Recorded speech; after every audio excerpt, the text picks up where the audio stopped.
you really change your past to change your future?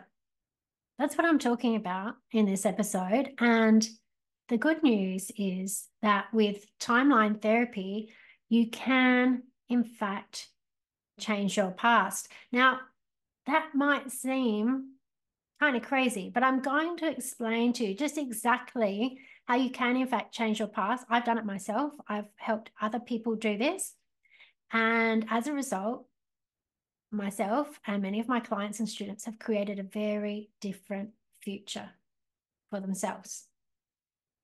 So first of all, let me take you way back to before 2015.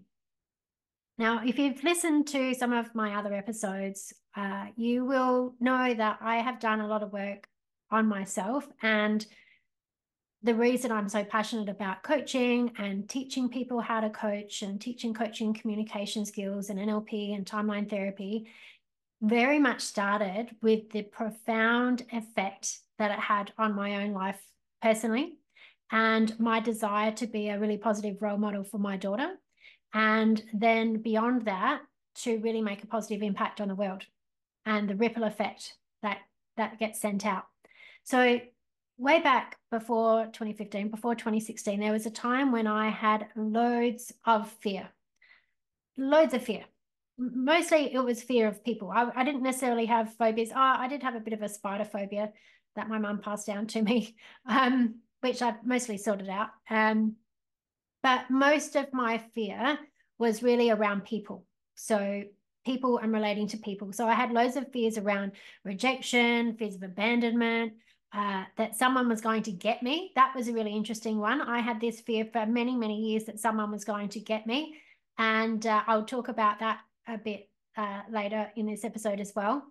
I had fears that I didn't fit in, that I didn't belong. I had loads of social anxiety, which I used to manage with alcohol. I used to love going out and having a drink and gaining some confidence through alcohol and releasing inhibitions. Not something I advocate.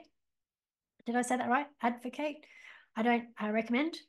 And I had an extreme fear of public speaking.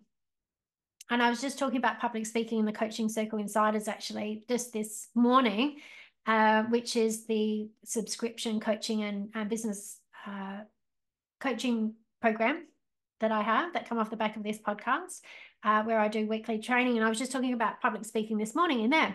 But my fear of public speaking was so bad. I would get red and shaky, and just accepting an award in front of my workmates in my old workplace when I used to work in a function center.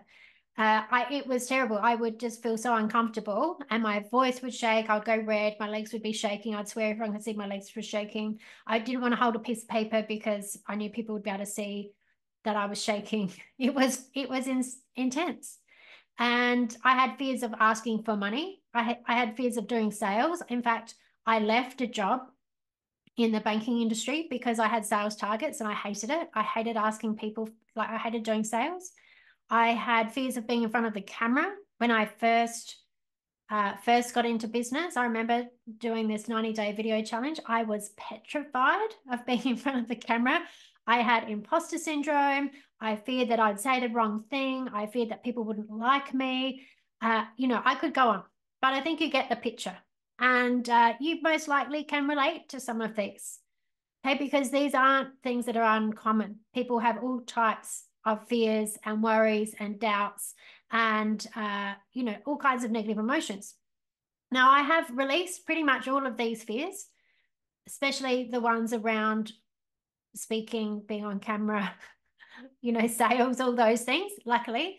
I can't say that they don't ever sneak up sometimes, because not like how they did before, but because I'm always setting myself new challenges and growth. So if I was to do public speaking, if someone said, oh, Toni, can you speak to like 10,000 people? No doubt there would be some fear I would have to work through there because it's beyond the scope of where I've had to put myself before or work on. Okay, so that can happen as you grow. Like there's different levels of, where you need to do work because there's different perceived threats, essentially, to us as humans. But I know how to deal with those things. I could deal with those things if I was put in that position. But the fact is now I do loads of speaking. I speak in front of networking groups every week. I do this podcast, I do video, I speak to other groups, speak at conferences, global trainings, all kinds of things. So I really did actually get over those fears.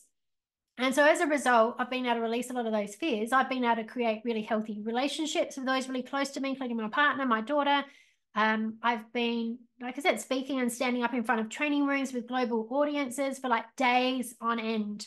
For the last 8 years, I've created a 6-figure business, recorded, hundreds of videos, including live videos. I've done like 30, 90 days consecutive live videos.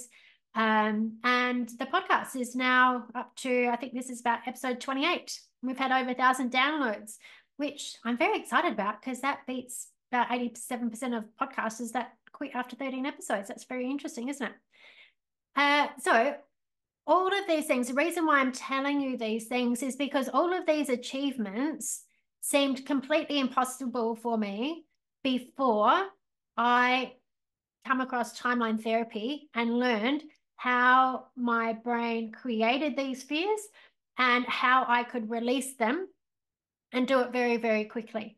And timeline therapy has hands down been the most powerful technique that I've used for myself. And I've now been using it with my clients, and I teach this to people. I've been doing it for the last 8 years, and I work a lot with female coaches and practitioners, and a lot of their major blockers are things like mum guilt. So feeling very guilty about running a business and not being there all the time for their children. They have a lot of money blocks, just like I did, around asking for money or earning money or their prices, all those kinds of things, and lots of fears of visibility when it comes to being the face of your business or public speaking or doing live video or having a photo taken, all those kinds of things. It comes up time and time and time again, and I work with people and help them release this kind of stuff all the time. I also work with men. I've worked with a lot of men, help them get rid of anxiety and depression, anger, shame. Like I said, guilt's one that comes up quite a lot as well. Sadness, right? A lot of these things I've helped people for, like I said, the last 8 years, help them to get rid of those negative emotions. And timeline therapy is exactly what I've done to help them. And I'm going to talk about exactly what is timeline therapy and how does it work. And I'm going to go through this in a lot of detail. So if you need to re-listen to any of this, please do. So timeline therapy. Let's go back to the very start. And timeline therapy was created in the 1980s by Dr. Tad James, who was one of my trainers and mentors back in 2016. And Tad James was very highly trained in NLP. He was very close to the creators of NLP. And he was one of the most studied people I've come across in hypnosis. He had the biggest collection of hypnosis books. He was very much into NLP and hypnosis, and he created timeline therapy. Now, the concept of your timeline, that in itself isn't new. That's been around since ancient Greek times. And your timeline is essentially how your mind stores all of your memories in an order, in a chronological order, essentially, so that you know the difference between now and what happened a week ago, 3 months ago, 6 months ago, 10 years ago, 50 years ago, and what's going to happen in the future, next week, 3 months' time, next Christmas, 10 years' time. Okay, you have a timeline, and all your memories are stored on that timeline. And timeline therapy works on the premise that essentially all of our memories in the past should be emotionally positive or neutral. And if they're not, it just means that we haven't learned what we're meant to learn from them.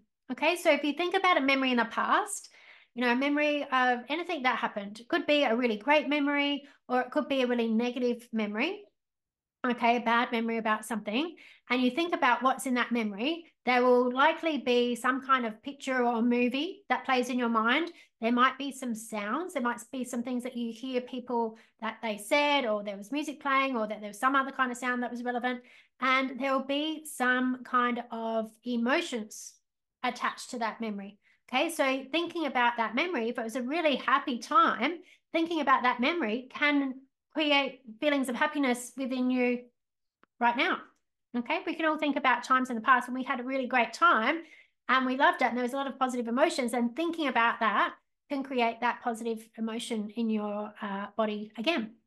Well, the same happens with events that have negative emotions. So if you can think about something bad that happened, maybe you lost something or someone, or you know, whatever happened, something happened in childhood, things didn't go how you wanted to, you know, maybe some kids picked on you, or someone said something, or whatever happened. Maybe your parents separated, or, you know, all kinds of things can happen, right? It's life. But if you think about those events and you remember that you felt angry, or you felt sad, or you felt fearful or guilty or shame, or, you know, anything else that might be attached to that, if you think about that long enough, you'll feel those emotions in your body. And that means that that event hasn't been fully processed in a way for you to learn what you needed to learn from that event, and to then let those emotions go.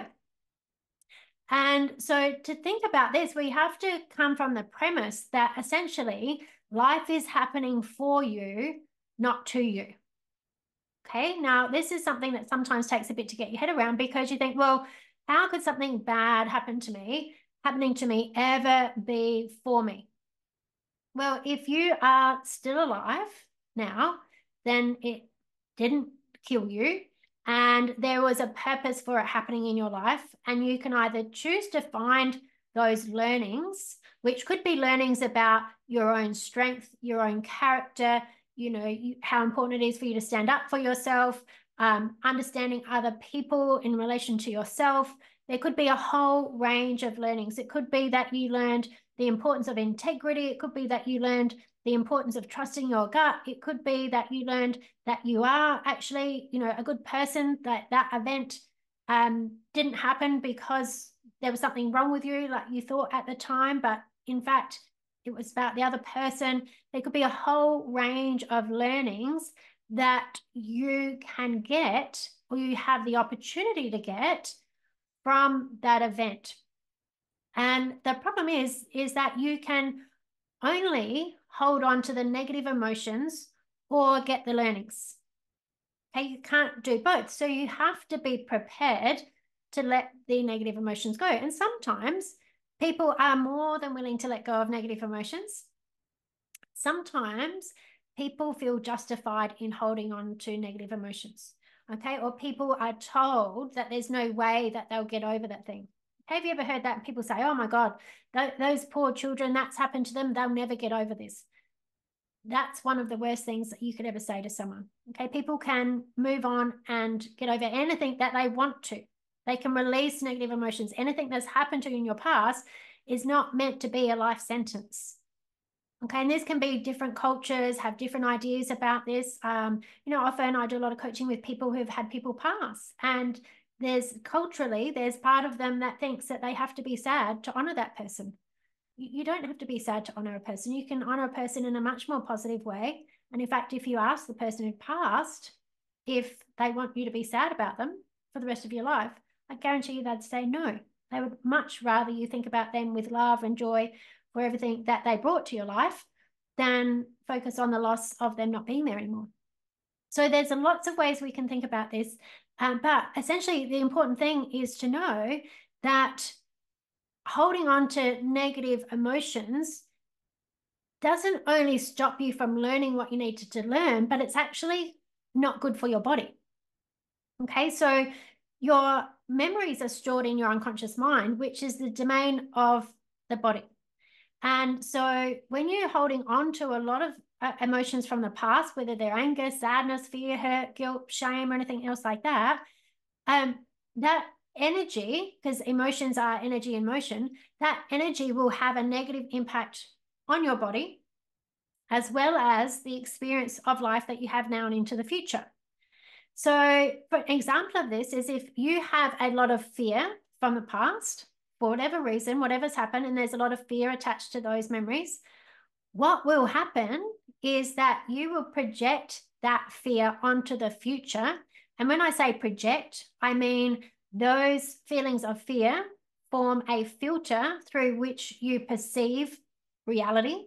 Okay, they form a filter for which you look at the world, and it will be tinted with fear. So you will see fear a lot more if you've got a lot of unresolved fear in your past. And when you perceive fear, if you see fear in your future, that creates anxiety and stress.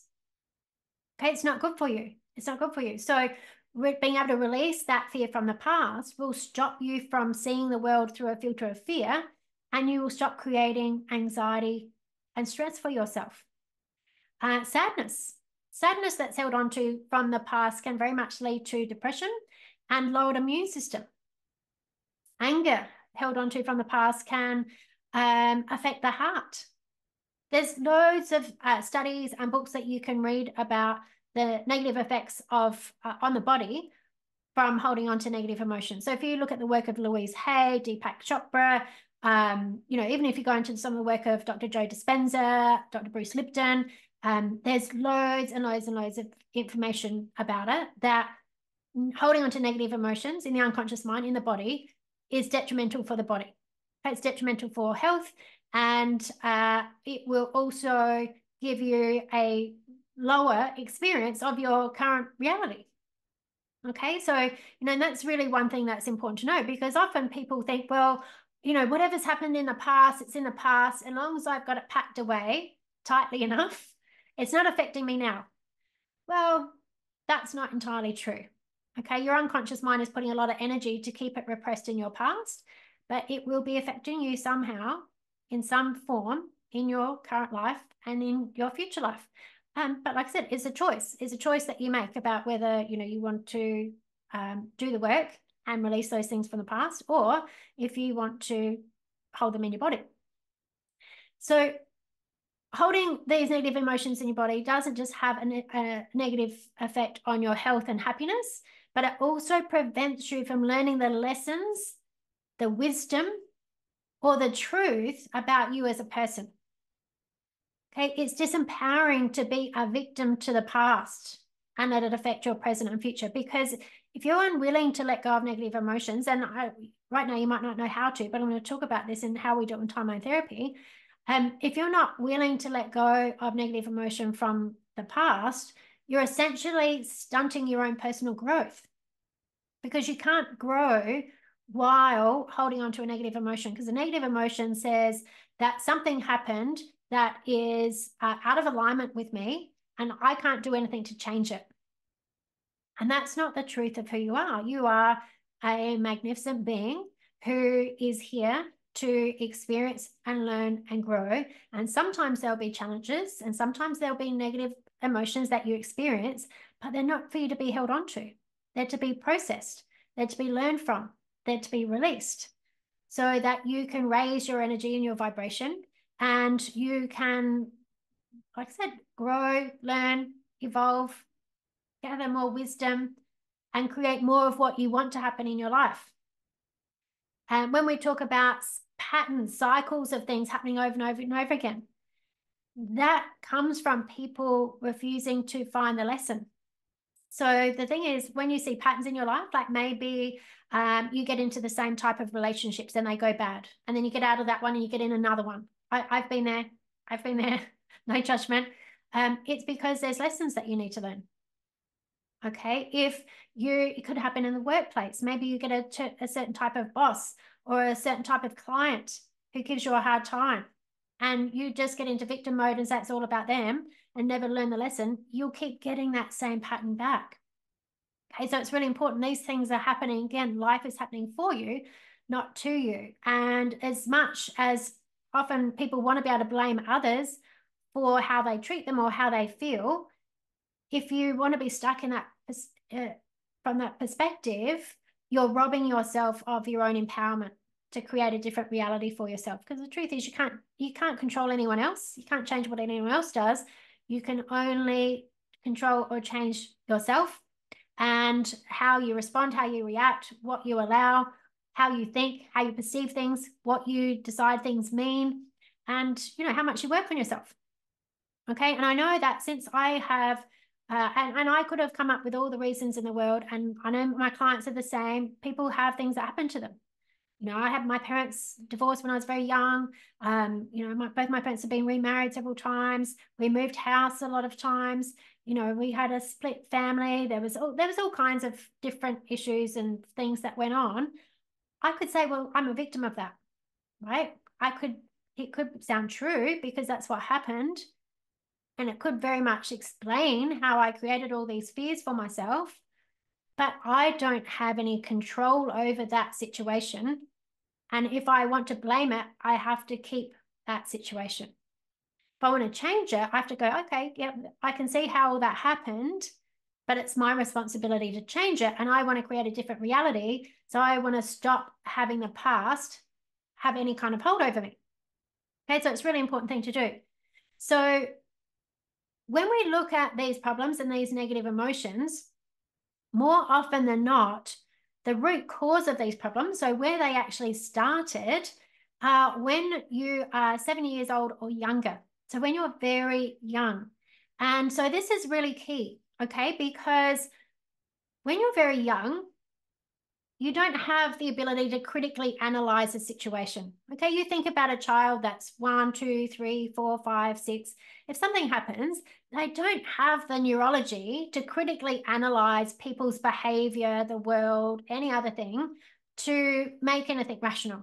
Okay, something happens, someone's upset, they get upset. Okay, and create meaning. What does that mean about them? Okay, young children, everything is about me. They can't critically separate themselves from anyone else or anything else. And so if something happens and it's traumatizing in some way, or there's some negative emotion or some kind of limitation that is imposed upon the child in their thinking or who they are as a person or what they're capable of, and it's got a lot of negative emotion and concern, the unconscious mind will kind of pack that away and repress it so it's not in your face all the time, but it won't ever critically analyze it. Okay, it'll just get packed away.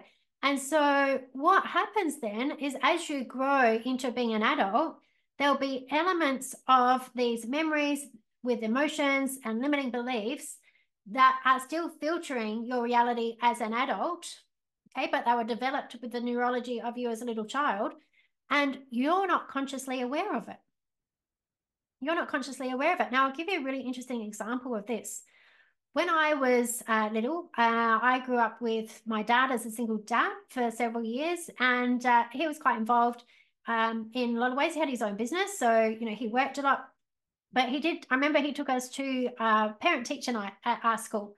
And my brother's a little bit older than me, and we went to this parent-teacher night. And on the way home, I would have only been like, I don't know, 4 or 5 or something like that. I was quite young.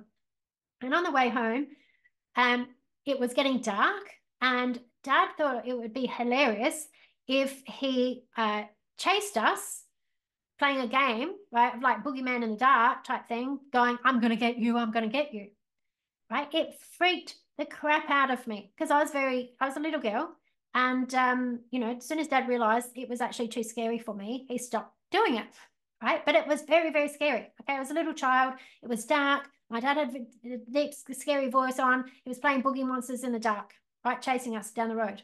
It's supposed to be funny. I didn't find it funny. Okay, so he stopped doing that. But little did I know that I'm going to get you imprinted in my little 4 or 5-year-old mind and stayed there right up until I was in my 40s. And how this used to show up for me is quite incredible. And how it used to show up for me is that, number one, people literally used to follow me. When I lived in a country town, there was like a town recluse, I think he had a drinking problem, who used to follow me around sometimes on his push bike. Used to freak me out. Never spoke to me, never did anything to me, but he followed me around. Freaked me out. Then in my first job, I worked at the old domestic terminal at the airport. I was 15. There was a trolley man there who was a little bit like mentally challenged in some way. And he used to follow me around the airport and ask me out, right? Used to completely freak me out. My boss thought it was hilarious. This was back in the early 90s. People weren't politically correct and looking after their staff like they should, but it used to freak me out. He never did anything to me, but he just used to follow me around and freak me out. Then I've had several other cases, and it used to be, you know, if I got in my car at night, I would have to check the back seats. If I was at home alone, I'd have to check all the rooms and the cupboards. It used to freak me out that someone was going to be there that was going to get me. Then when I was pregnant with my daughter, when I was 27, I had someone follow me through the shopping centre, like follow me through the shopping centre, like through a crowded shopping centre, like weaving, following me through. I had to like duck into this shop and they kind of walked past staring at me. It was very freaky. Then again, when my daughter was younger, we were walking through Kmart. I had like a stalker dude follow me around Kmart, like peeking through racks at me and stuff. I had to go down a staff corridor and get staff out, and they come out and he like legged it. They sent security after him and everything. Again, didn't do anything to me, but just freaked me out. And it happened one or two more times in shopping centres where like someone would follow me and I'd have to get security, right? Like it was quite disturbing. And so anyway, I just knew that I had this thing. And then through some kind of coaching conversation, after I learned NLP and timeline therapy, I suddenly had this memory pop up of my dad chasing me saying, I'm going to get you. And all of a sudden, it was like a light bulb went off. I went, oh my God, that's where this fear that someone's going to get me comes from. It's my 4 or 5-year-old self freaking out that someone's going to get me when it was my dad, but it imprinted in my brain in a way that altered my reality right up until my 40s. I've told my dad this and he actually feels a bit guilty about it, but it's not like anything terrible happened to me. But this is how these things work, right? I was able to do timeline therapy. I was able to release that. Never again have I been followed. I don't ever have to check my car. I feel safe and secure in my house. Everything's fine. I don't feel like people are going to get me anymore. Okay, but that is just a really interesting example of how these things imprint and how it affects us. Okay, so with timeline therapy, you're able to access memories from your past without having to relive them or talk about them. Essentially, you can do it from a dissociated perspective. And dissociated means it's kind of like you're watching, like from a far off distance, this memory. And you're watching it though with the neurology of you as an adult now, or just you as your older self. Timeline therapy works with children as well. And you're watching with the neurology and the understanding of your current self, and you can then reframe the perspective that you held that event in when you were much younger.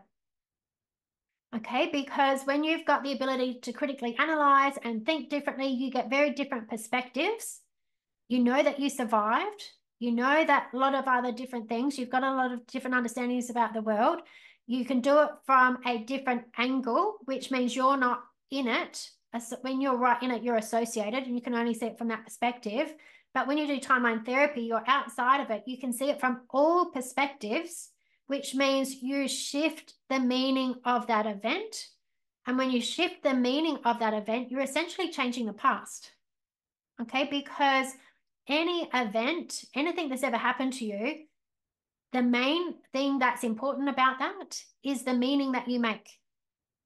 Okay, it's the meaning that you make. Any event in the past. There's plenty of things that have happened in the past that you won't even remember because you didn't make any significant meaning about them. But the ones that you do remember are the ones that you created a significant meaning about. And either that was positive emotions, which is great, keep those. If it's negative emotions, it means there's a perspective that you just need to shift, that you need to learn what else was possible. What else is the truth about this situation? Okay, that is actually, it's either positive or it's neutral. I can let that go.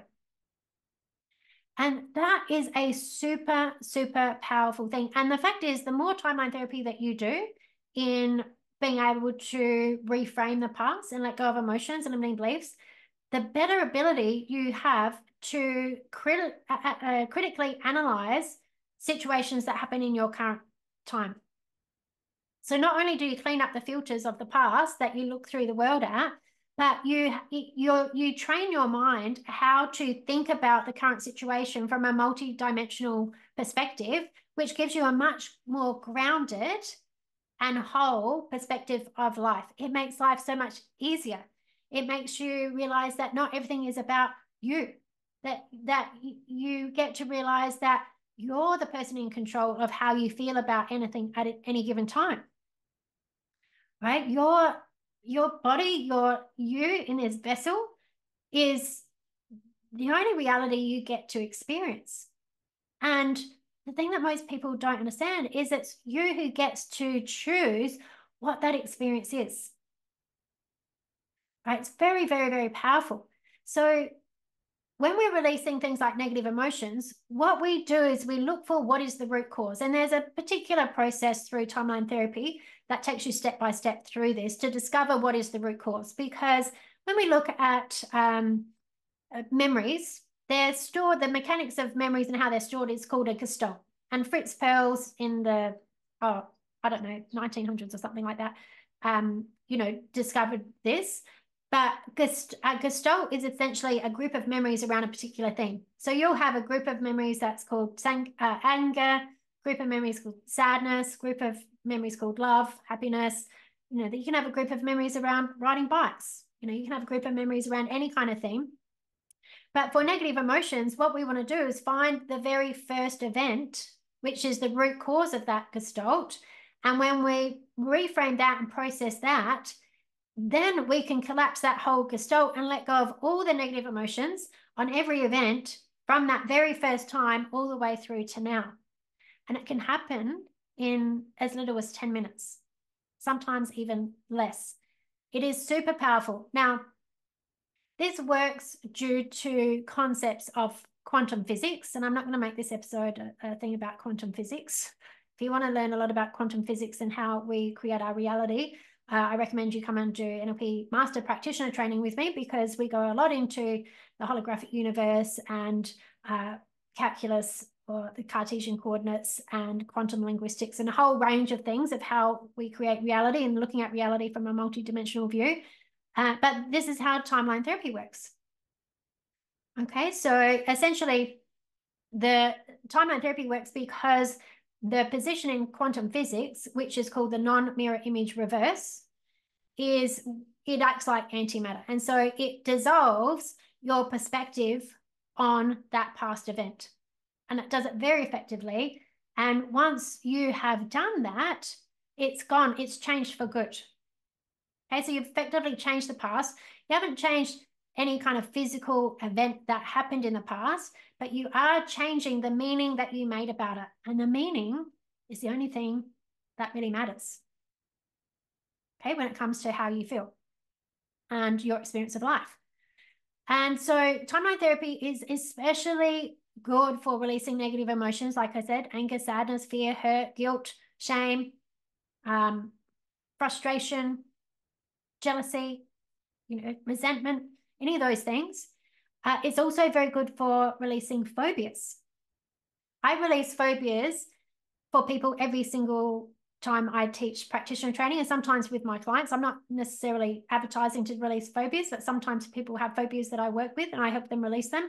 So I've helped people release phobias of sharks, spiders, crocodiles. One of my students had a very interesting phobia that she couldn't touch her own navel. Like, she couldn't touch her own navel. No one else could touch it. She couldn't look at anyone touching their navel. It was actually quite an issue. She got rid of it in like 5 minutes. Incredible. Fears of heights, cats, dogs. There's so many fears and phobias that people have that they don't need to have. And you can get rid of them very, very fast using timeline therapy. Anxiety. You get rid of anxiety using timeline therapy. You can use the anxiety model, and it very quickly teaches the mind how to think in a way that doesn't create anxiety. Of course, you get rid of the fear, then do anxiety model, you get rid of the anxiety. Chronic pain is another thing that timeline therapy helps people to get rid of. A lot of people don't realize is that chronic pain, a lot of chronic pain is from repressed negative emotion, especially through the neck, back, shoulders, sciatica. Getting rid of limiting beliefs. So beliefs that people have are things like I'm not good enough, or that people don't like me, or I don't fit in, or I can't make that kind of money, or I don't belong, or I'm no good at business. I had a limiting belief once that said you can't make money in business. Do you think that was a bit of a business blocker for me at the time? I was very glad to shift that one. Interestingly enough, limiting beliefs stem from a decision. So at some point in time, something happened, someone said something, someone told you something, and you made a decision about what that meant, and you carry a belief from that time. So using timeline therapy, you can go back and again, reframe that, get the learnings, get the wisdom, and create a different decision, have a different belief. And it happens at the unconscious level, and it's permanent. Once you release that old perspective, it doesn't come back because you've got the learning. You understand why that wasn't true, why it's not true for you, why it's not true for why it's not aligned with the truth of who you are as a magnificent, empowered being. That's what you learn, right? It's very, very, very powerful. You can also use timeline therapy for engaging the unconscious mind to put goals in your future in a way that makes those goals happen. It's very much how I did so much in 2016. I learned NLP practitioner training, master practitioner training, trainers training, and delivered my first 4 certification of NLP, timeline therapy, hypnosis, and NLP coach in less than 12 months. Started my own business. It was by using all these skills, timeline therapy, goal setting. It is very, very powerful. And like I said, now I use it with my clients all the time. I've helped people shift all kinds of trauma and limiting beliefs and old emotional stuff from their past. And the most important thing is you don't have to talk about what happened in the past. And that's why timeline therapy is now getting picked up so much more by psychologists and counsellors and all kinds of different practitioners, because you can help people get results super fast without re-traumatizing them by having to talk all through it again. And they shift amazing amounts of old stuff. I get people who come to me who have seen psychologists in the past, and they say, look, it was, it's good, it kind of helped me, but the problem never went away until they did timeline therapy. Completely changed their life. So timeline therapy, I could talk about this all day. And in fact, when I train, I talk about it for quite a few days. And I'm super passionate about teaching it. I love teaching it. I love helping people with it. I love hearing my students tell me about all the people they are helping with it, how it just blows people's mind. People go, I don't know how that worked, but it just worked. I just feel different now. They go on, make more money in their business, start public speaking, heal relationships, all kinds of things. It's super powerful. But my question for you is, what would your life be like for you if you didn't feel emotionally triggered by certain people or things or thoughts or events from your past? What would that be like? Maybe there's something that's happened to you in the past that whenever you think about it, it makes you mad or it makes you sad or guilty or shame. What if you could just get rid of that? You can. What if you could actually move beyond something that happened to you that you thought was going to be a burden for the rest of your life? You can. Now, as I said, you might not be able to change an actual physical event, but you can certainly change the meaning you made that created those negative feelings for you. You can 100% let go of those negative emotions. You can change the meaning of it. You can find the learning and the wisdom that hasn't been there for you when you know how to work with your mind and your unconscious mind. So the key to all of this is knowing that you only experience the world from within. Okay, you only experience the world from within. It's the only place you can experience the world. And that means you have the ultimate power to decide what that experience is going to be for you. People say forgiveness sets you free. Well, so does timeline therapy. It sets you free from the past hurts and limitations so you can create the future that you want to experience.